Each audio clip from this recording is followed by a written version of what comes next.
Hello everyone. Recently चल रही है फार्मर्स की प्रोटेस्ट एंड चक्का जाम। बट भारत में हर समय इंटरनल सिक्योरिटी को हमेशा खतरा रहता है। जैसे कि नॉर्थ ईस्टर्न स्टेट्स में इंसर्जेंसी के इशू है। असम, मेघालय, त्रिपुरा, मिजोरम, मणिपुर, नागालैंड, अरुणाचल प्रदेश। बॉर्डर एरियाज में सिक्योरिटी चैलेंजेज हैं। रिसेंटली लद्दाख इशू हमने देखा है, पिछले साल डोकलाम इशू हुआ था और पाकिस्तान के साथ तो चलता ही रहता है। कोस्टल एरियाज में सिक्योरिटी चैलेंजेस हैं, जहां हमारे मछुआरों को मारा जाता है, उस रास्ते से स्मगलिंग होती है। प्लस टेररिज्म तो एक हमारे यहाँ थ्रेट है ही, और साथ ही साथ लेफ्ट विंग एक्सट्रीमिज्म से भी देश परेशान है। लेफ्ट विंग एक्सट्रीमिज्म यानी जिसे हम कहते हैं माओवादी, माओइस्ट, इनसे अफेक्टेड स्टेट्स हैं बिहार, बंगाल, झारखंड, छत्तीसगढ़, उड़ीसा, आंध्र प्रदेश, तेलंगाना। और इन स्टेट्स को होते हुए जो रास्ता निकलता है उसे हम कहते हैं रेड कॉरिडोर। ये बहुत इंपॉर्टेंट है। इसीलिए इन अलग अलग सिचुएशंस को हैंडल करने के लिए हमारे यहाँ अलग अलग फोर्सेस बनाई गई हैं। तो बेसिकली 3 कैटेगरीज में हमारे फोर्सेस को क्लासिफाई किया गया है।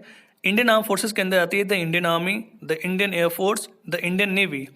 पैरामिलिट्री फोर्सेस के अंदर आती हैं Assam rifles, special frontier force and Indian coast guard. Now paramilitary forces assist करती हैं मिलिट्री फोर्सेज को, और इन्हें लीड करते हैं एक मिलिट्री ऑफिसर, ना कि एक IPS officers. Now Assam rifles ये सबसे ओल्डेस्ट पैरामिलिट्री फोर्सेज हैं, जो कि 1835 में स्टेब्लिश हुई थी, और ये नॉर्थ ईस्ट इंडिया के लिए बहुत ही क्रूशियल है। स्पेशल फ्रंटियर फोर्स, जिसे हम एस्टेब्लिशमेंट 22 भी कहते हैं, ये 1962 इंडिया चाइना वार के बाद इनकी एस्टेब्लिशमेंट हुई थी। इनकी हेडक्वार्टर है उत्तराखंड, और रिसेंटली इसी फोर्स ने लद्दाख में चाइनीज सोल्जर को धोया था। इंडियन कोस्ट गार्ड, जिनकी एस्टेब्लिशमेंट हुई थी 1978 में, ये हमारे समुद्री इलाकों की सुरक्षा करते हैं और इंडियन नेवी के साथ क्लोज कोऑपरेशन में काम करते हैं। Now central armed police forces, 2011 के पहले इसे हम पैरामिलिट्री फोर्सेज ही कहते थे, बट मार्च 2011 के बाद मिनिस्ट्री ऑफ होम अफेयर्स ने इसके नाम को बदला, और इसके अंदर जो भी हमारे 7 फोर्सेज आते हैं उन्हें हम कहते हैं सेंट्रल आर्म्ड पुलिस फोर्सेज। इन्हें लीड करते हैं एक आईपीएस ऑफिसर, ना कि military officer, except Assam rifle.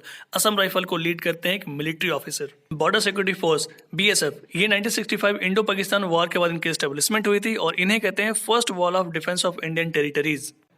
Assam rifle अभी हमने देख लिया है।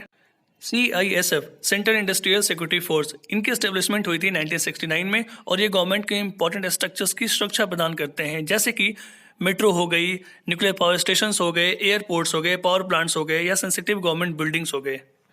Now ITBP, Indo Tibetan border police, इनकी एस्टेब्लिशमेंट हुई थी 1962 इंडिया चाइना कॉन्फ्लिक्ट के बाद, और ये गार्ड करते हैं Indo Tibetan border and India China border को। CRPF, central reserve police force, इनकी एस्टेब्लिशमेंट हुई थी 1949 में, लेकिन 1965 तक ये इंडिया पाकिस्तान बॉर्डर की गार्ड करते थे। बट 1965 के बाद देश में कहीं भी इंसर्जेंसी ऑपरेशन हुई, विद्रोह हुआ, नक्सलिज्म हुआ, या और भी किसी तरह का इंटरनल इशू हुआ, तो CRPF वहां पे एक्शन लेती है। नाउ SSB, सशस्त्र सीमा बल, इनकी एस्टेब्लिशमेंट हुई थी 1963 में, और ये गार्ड करते हैं 2 देशों की बॉर्डर को, नेपाल और भूटान, यानी कि नेपाल और भूटान के बॉर्डर पे SSB तैनात रहते हैं। Now lastly NSG, national security guard, इनकी एस्टेब्लिशमेंट हुई थी 1984 में, जिस समय प्राइम मिनिस्टर इंदिरा गांधी को मार दिया गया था, असैसिनेट किया गया था। ये फोर्सेज हाईली ट्रेंड फोर्सेज होते हैं, और ये सिर्फ एक्सेप्शनल सिचुएशंस में ही आते हैं। वीडियो अच्छी लगी, इन्फॉर्मेटिव लगी, तो please like, share and subscribe जरूर कीजिएगा। Thank you for watching, have a nice day.